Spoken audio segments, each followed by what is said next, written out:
menjaga bunga bank, interest rate yang di dua instrumen utama untuk inflasi.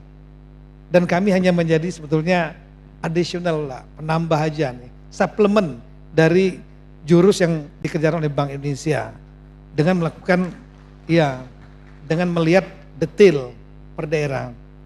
Nah kemudian terkait dengan adanya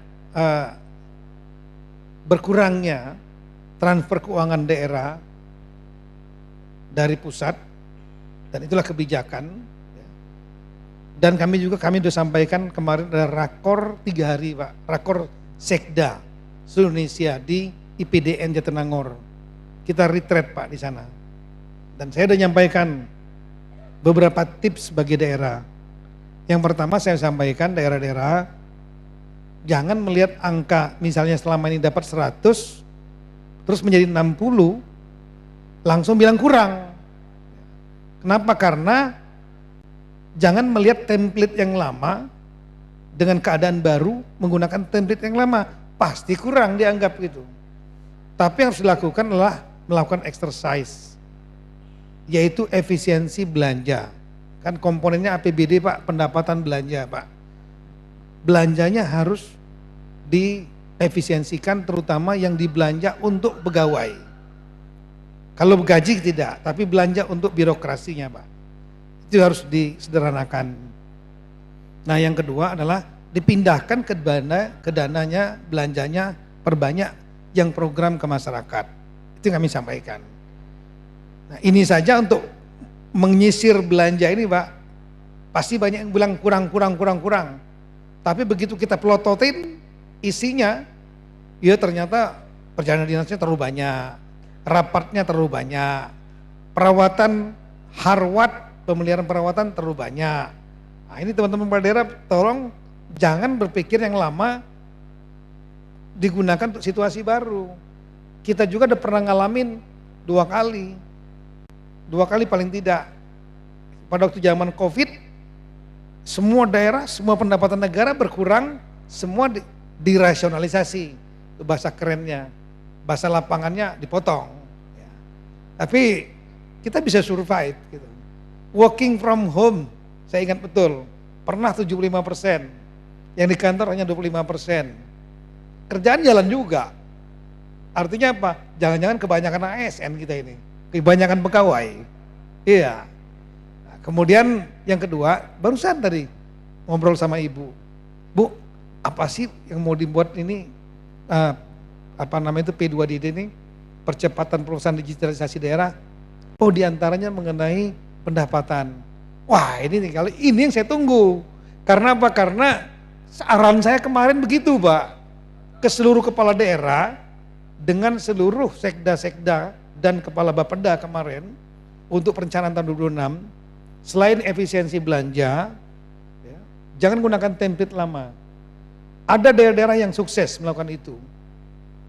Kabupaten Lahad misalnya, dia bisa menghemat 425 miliar dari belanja birokrasi, dan ternyata bisa. Nah yang kedua adalah mencari pendapatan, meningkatkan PAD atau menjaga PAD tanpa membuka atau menaikkan pajak-pajak itu sendiri. Karena PAD hasilnya dari pajak dan retribusi. Nah kalau nanti naikkan kurang PAD, kemudian dinaikkan misalnya PBB, pajak bumi bangunan, terdampak kepada rakyat kecil, dilawan pasti. Seperti kejadian-kejadian yang lalu. Nah, di antaranya yang perlu adalah digitalisasi. Saya sependapat sekali. Saya senang sekali di acara ini Pak. Kenapa? Karena sesuai dengan pikiran saya dan arahan saya. Saya sampaikan contohnya, restoran, hotel. Itu kita udah bayar. Masyarakat yang datang ke restoran, coba lihat bilnya, bayar 10% dari jumlah yang dibayar, yang dikonsumsi. Udah dibayar. Artinya hotel, restoran dan lain-lain yang melayani masyarakat, mereka sudah menjadi kolektor sebetulnya, kolektor pajaknya atau retribusi. Masalahnya barang ini sudah dikumpulkan, dikolek, nyampe ke Dispenda. dan saya yakin tidak. Mungkin hanya berapa persen yang nyampe. Nah bagaimana caranya supaya bisa nyampe? Beberapa daerah sudah melakukan, Banyuwangi misalnya. Banyuwangi melakukan, dia membuat alat, mengkonek semua hotel, restoran, langsung kepada Dispenda, sehingga begitu kemudian pajak dari masyarakat itu, yang memang sudah ada, nggak perlu ditambah lagi. Sudah ada, kemudian ditarik oleh hotel, restoran, dengan alat itu langsung masuk ke Dispenda. Jadi kolektornya langsung masuk ke Dispenda melalui digital. Nah ini salah satu, lihat tadi, saya lagi berpikir Pak, digitalisasi ini, perluasan digitalisasi ini, menurut saya ada 2 step. Step pertamanya adalah mendorong literasi kepada pemerintah daerah untuk melakukan digitalisasi.